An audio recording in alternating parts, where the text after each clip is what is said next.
बिस्मिल्लाहिर्रहमानिर्रहीम। आपकी teacher miss Somal grade 9 chemistry के बारे में पढ़ेंगे, chapter number 3। Next topic start करेंगे।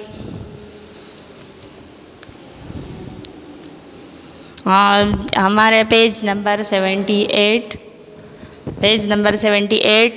Trend of ionization potential in periodic tables. हमने इससे पहले जो है ना ionization potential, ionization energy, ionization potential के बारे में पढ़ा। अब इसकी ट्रेंड पढ़ते हैं। Trend of ionization potential in groups. हमारे पास जो आयनाइजेशन पोटेंशियल है in a group decreased, we move down the groups because increase of atomic size. जब हम ग्रुप में टॉप टू बॉटम यानी हम जाते हैं, यानी जो इलेक्ट्रॉन्स मूव करते हैं आयनाइजेशन पोटेंशियल इसकी, तो वो डिक्रीज हो जाती है और एटॉमिक साइज इंक्रीज हो जाती है। The element are at the top of the group have maximum ionisation potential and the element at the bottom the groups have in minimum ionisation. यानी टॉप ऑफ द ग्रुप जो है हमारे पास maximum ionisation potential है और bottom of the group जो है हमारे पास minimum ionization potential है। अब पीरियड में क्या है, B number ionisation trend of ionization potential in period. तो हमारे पास है ionisation potential increase in a period in the periodic tables from left to right. जब लेफ्ट टू राइट हम इस तरह जाते हैं तो ये हमारे पास जो आयनाइजेशन पोटेंशियल है इसकी ये इंक्रीज होती जा रही। देखो आपको नज़र आ रहा है यहाँ पर हाइड्रोजन की 13-12 है, तो हमारे पास जो हीलियम है फर्स्ट पीरियड में आप देखें 2372 है, लिथियम के 520 है। तो इस तरह हम जाते जाए तो नियॉन जो हमारे पास है 2081 है हमारे पास, इसकी आयनाइजेशन पोटेंशियल यानी इंक्रीज हो जाती है left to right. The element which are on the extreme right of the period has maximum ionization potential and the element which are the extreme left of the period minimum.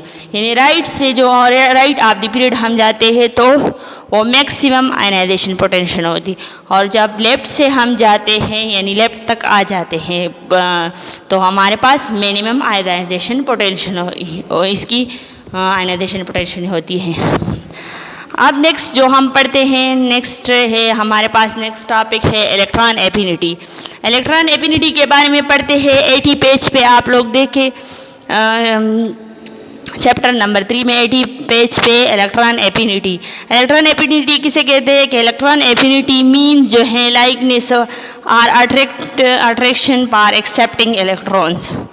जो हमारे पास attraction करते हैं electrons को, वो यानी accept करते हैं, जो इलेक्ट्रॉन के दरमियान अट्रैक्शन होती है, जो एक्सेप्ट करते हैं इलेक्ट्रॉन्स को एक एटम्स, तो हमारे पास वो इलेक्ट्रॉन एफिनिटी है। अच्छा, इलेक्ट्रॉन एफिनिटी की डिफिनीशन पहले करते हैं कि the minimum amount of energy release when an electron is added to gaseous atom of an atom in its outermost shells to form anion is called electron affinity.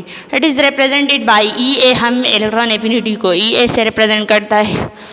It is assigned negative value, इस पे जो sign होता है वो negative charge होता है। इसकी unit जो हमारे पास है kg/moles। फॉर एग्जांपल हमने यहाँ पर क्लोरीन लिया है, तो क्लोरीन के जो हमारे पास यहाँ एक एग्जांपल को देखिए, हमारे पास क्लोरीन है, तो क्लोरीन के हमारे पास जो इलेक्ट्रॉन मौजूद है शेल्स में, प्रोटॉन न्यूक्लियस में मौजूद है और जो इलेक्ट्रॉन शेल्स में मौजूद है, तो वो हमारे पास है 2, 8 और 7 है हमारे पास। यानी फर्स्ट शेल में 2 है, सेकंड शेल्स में हमारे पास 8 है और थर्ड शेल में हमारे पास 7 इलेक्ट्रॉन्स है। तो यहाँ पर एक इलेक्ट्रॉन ये अपनी तरफ अट्रैक्ट करता है, एक्सेप्ट करता है, यानी एक इलेक्ट्रॉन अपनी तरफ खींच लेता है।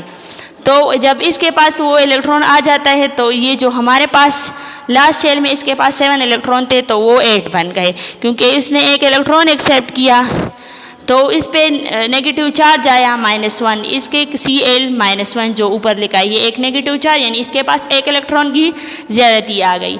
और इसके ने एनर्जी कितनी रिलीज़ की, इलेक्ट्रॉन एफिनिटी की जो एनर्जी रिलीज़ हुई है एक इलेक्ट्रॉन को लेने के लिए, एक्सेप्ट करने के लिए, तो वो -348.8 kg/mol kg moles। सही है, इसने इतनी एनर्जी रिलीज़ की एक इलेक्ट्रॉन को एक्सेप्ट करने के लिए।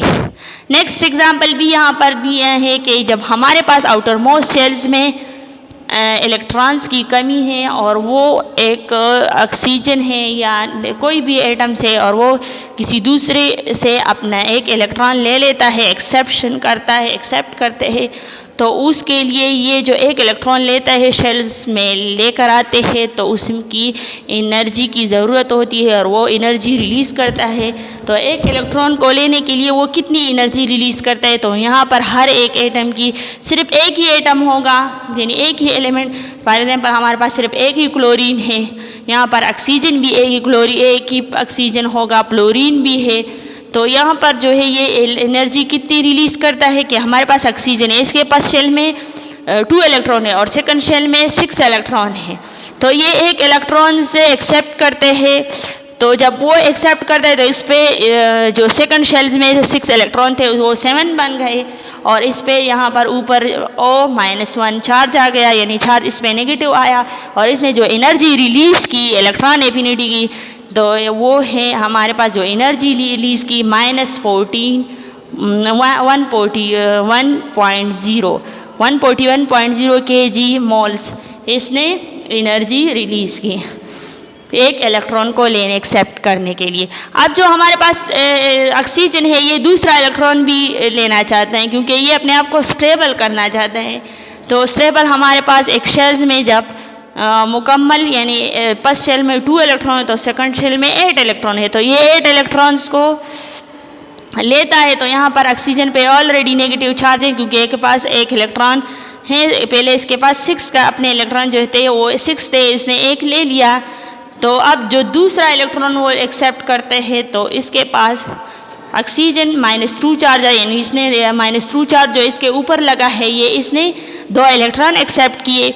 तो इसके पास जो सेकंड शेल्स में है 6 इलेक्ट्रॉन थे तो फिर 7 बन गए, एक लिया, तो अब जो सेकंड इलेक्ट्रॉन लिया तो 8 बन गए। फर्स्ट शेल में इसके पास 2 इलेक्ट्रॉन है और सेकंड शेल्स में हमारे पास इसके 8 इलेक्ट्रॉन आ गए।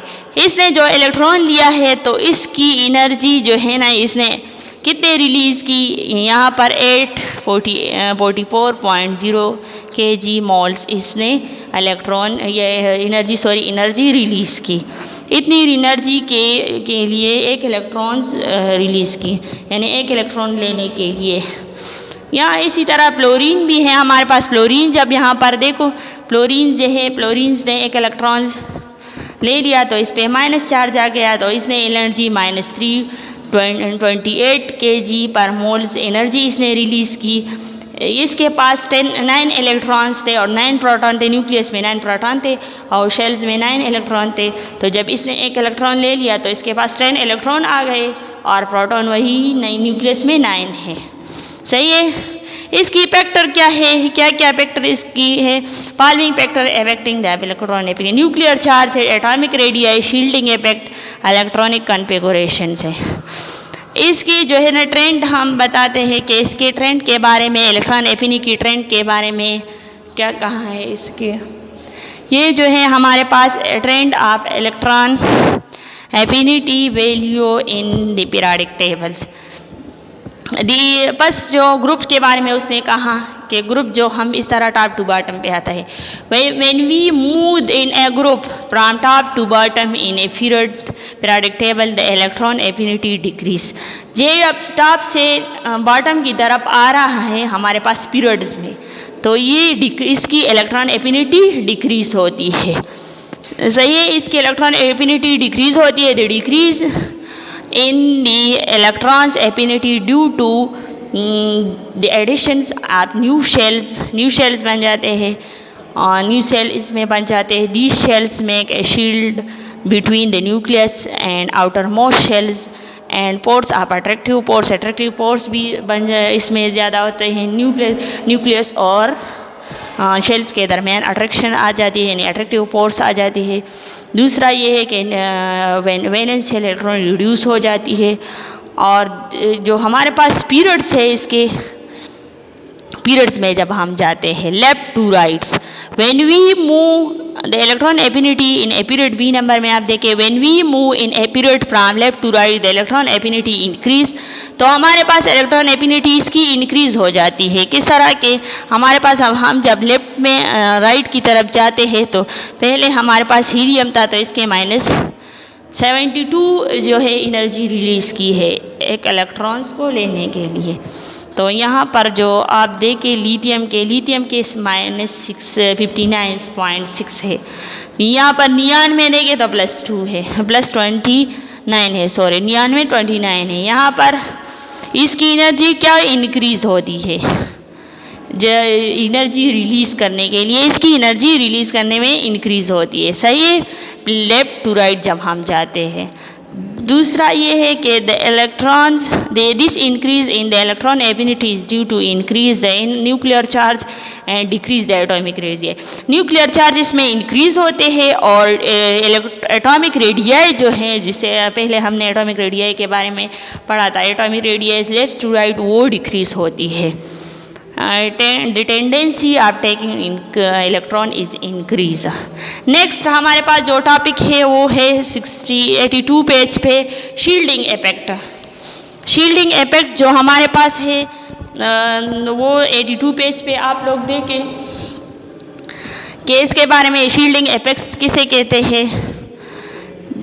जो हमारे पहले इसकी डिफिनेशन करते हैं कि the inner electron shield the outer electrons from the nuclear charge and reduce the hold of the nuclear on these valence electron। This effect is called shielding effect or screening effect।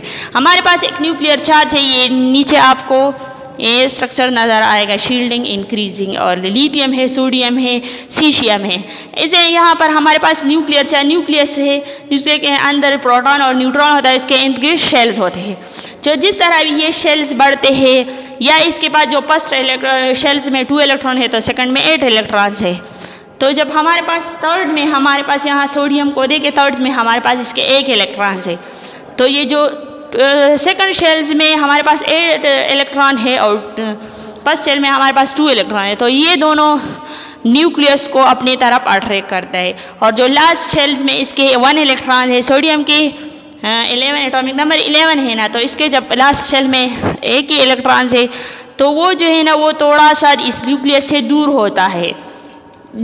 किस वजह से, इस और electrons की वजह से जो और 2 शेल्स में मौजूद है, फर्स्ट शेल में और सेकंड शेल में, तो उसकी वजह से ये इससे दूर हो जाता है। तो उसी की वजह से जो न्यूक्लियस और जो लास्ट शेल में इलेक्ट्रॉन है तो इसकी अट्रैक्शन जो होती है तो वो कम होने लगती है, इसके दरमियान में एक दीवार सा बन जाती है।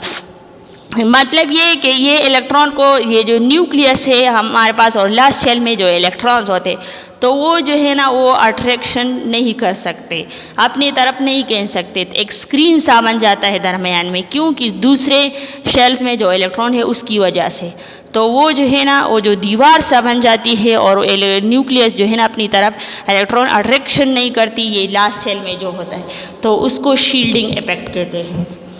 सही है, शील्डिंग इफेक्ट। अब जो है ना इसमें जो 1 इलेक्ट्रॉन इससे ये जो आउटर मोस्ट शेल्स में होते हैं ये दूर हो जाता है, तो ये जो है ना ये छोड़ देते हैं, तो दूसरा जो एटम्स है वो इसको डायरेक्ट एक्सेप्ट करते हैं, यानी ये डोनेट कर देते हैं और ये दूसरा एक्सेप्ट कर लेते हैं। लेकिन इसको एनर्जी भी ज़्यादा नहीं मिलती न्यूक्लियस से, क्योंकि ये इससे दूर होने लगता है और दूर होने से इसकी दरमियान में एक स्क्रीन सी बन जाती है, तो उस स्क्रीन की वजह से ये उस लास्ट शेल्स में जो इलेक्ट्रॉन है वो एक्सेप्ट नहीं करते, इसको कहते हैं शील्डिंग इफेक्ट। अब इसके ट्रेंड के बारे में पढ़ते हैं कि trend of the shielding effect in the periodic tables. Shielding effect में ग्रुप्स और पीरियड्स में, यानी ग्रुप्स के बारे में जब हम जाते हैं ग्रुप्स के तरीके से टॉप टू बॉटम, तो उसमें क्या होता है, और जब पीरियड्स में जाते हैं तो उसमें क्या होता है। अब जो हमारे पास टॉप टू बॉटम हम ग्रुप में जाते हैं तो शील्डिंग इफेक्ट्स जो है ना, when we move in a group from top to bottom, the shielding effect are more effective than the nuclear charge. This is because a new shell is added and we move down the groups. These shells screen in the valence shells from the hold of the nucleus. This is cause decrease in ionization energy and electron affinity the element down the group. जब हम top से bottom की तरफ आते हैं तो हमारे पास इसकी आयनाइजेशन एनर्जी जो होती है वो भी डिक्रीज हो जाती है, उसकी इलेक्ट्रॉन शील्डिंग इफेक्ट्स भी इसकी डिक्रीज हो जाती है। सही है, इसकी जो इलेक्ट्रॉन्स है वो इससे दूर होने जाते हैं और होने लगते हैं। जो आउटर मोस्ट शेल में इलेक्ट्रॉन है तो उसमें स्क्रीन सा आ जाता है। तो ये जो न्यूक्लियस है ये इसको फिर अपनी तरफ नहीं कह सकता, इसको एनर्जी की ज़रूरत ज़्यादा होती है, लेकिन वो जो और शेल्स में इलेक्ट्रॉन्स मौजूद होते हैं वो अपने उसने ली होती है तो उनको ज़्यादा नहीं मिलती। अब ग्रुप में पीरियड्स में क्या है, shielding effect in periods we move periods from left to right atomic number increase. जब लेफ्ट टू राइट जाते हैं तो एटॉमिक नंबर इंक्रीज होती है और the positive charge on the nuclear also increase. तो पॉजिटिव चार्ज भी इंक्रीज होती है, क्योंकि इसकी जो एटॉमिक नंबर है वो इंक्रीज होती है तो इसमें पॉजिटिव चार्ज भी इंक्रीज होती है। दूसरा ये कि no charge inner orbital shielding electrons increase in nuclear charge when our shielding effect remain constant. फिर हमारे पास ये कांस्टेंट फॉर्म में आ जाते हैं।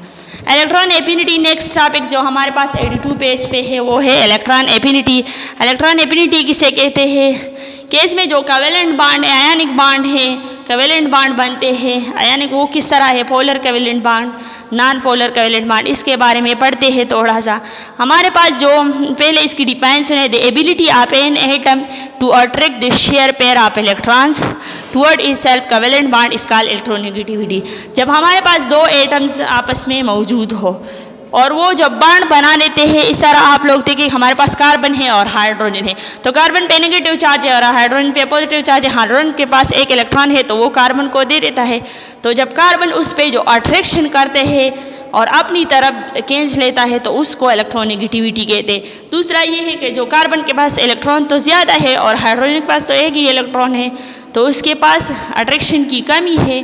तो कार्बन के पास तो इलेक्ट्रॉन ज़्यादा है तो उसके पास अट्रैक्शन की ज़्यादा है तो वो अट्रैक्ट कर देता है और इससे जो है ना बॉन्ड बन जाते हैं। तो जो अट्रैक्शन एक के पास इलेक्ट्रॉन ज़्यादा हो वो अट्रैक्शन करता है, इसको इलेक्ट्रॉन नेगेटिविटी कहते हैं। इसके कुछ फैक्टर है, न्यूक्लियर चार्ज है greater the nuclear charge greater will be the electronegativity when we move the period from left to right the nuclear charge increase. जब लेफ्ट टू राइट हम पीरियड्स में जाते हैं तो इसकी न्यूक्लियर चार्ज इंक्रीज हो जाती है और इलेक्ट्रोनेगेटिविटी इंक्रीज हो जाती है। Atomic radius greater the atomic radius of the nuclear charge जो है, तो जब टॉप टू बॉटम हम ग्रुप में जाते हैं तो इसकी एटॉमिक रेडियस इंक्रीज हो जाती है और इलेक्ट्रोनेगेटिविटी डिक्रीज होती है। शील्डिंग इफेक्ट जो है ना, शील्डिंग इफेक्ट हमारे पास जो है तो इसकी नंबर ऑफ शेल्स इंक्रीज होता है बिटवीन द न्यूक्लियस में, न्यूक्लियस के दरमियान जो शेल्स तो उसमें इंक्रीज हो जाती है। और दूसरा ये है कि जो इसके जो the removal of electrons from the outer most shells is easy. फिर हमारे पास जो इलेक्ट्रोनेगेटिविटी विल बी लोअर, वो लोअर फॉर्म में आ जाती है। इलेक्ट्रॉनिक कॉन्फ़िगरेशन जो है ना वो इसकी कंप्लीट पिल्ट ऑर्बिटल या half filled orbitals are stable, या तो स्टेबल फॉर्म में आ जाती है या स्टेबल फॉर्म में नहीं होती, ये डिफिकल्ट फॉर्म में आ जाती है इलेक्ट्रॉनिक कॉन्फ़िगरेशन। इससे हमारे पास जो ट्रेंड है इलेक्ट्रॉन टॉप टू बॉटम जब जाते हैं तो इसकी ट्रेंड ऑफ इलेक्ट्रोनेगेटिविटी डिक्रीज होती है और जब लेफ्ट पीरियड्स में हम लेफ्ट टू राइट जाते हैं तो इसकी इलेक्ट्रोनेगेटिविटी इंक्रीज हो जाती है और न्यूक्लियर चार्ज जो है ना वो एटॉमिक रेड साइज जो है वो डिक्रीज हो जाती है और न्यूक्लियर चार्ज इंक्रीज हो जाती है। इससे हमारे पास ये चैप्टर कंप्लीट होता है। So thank you.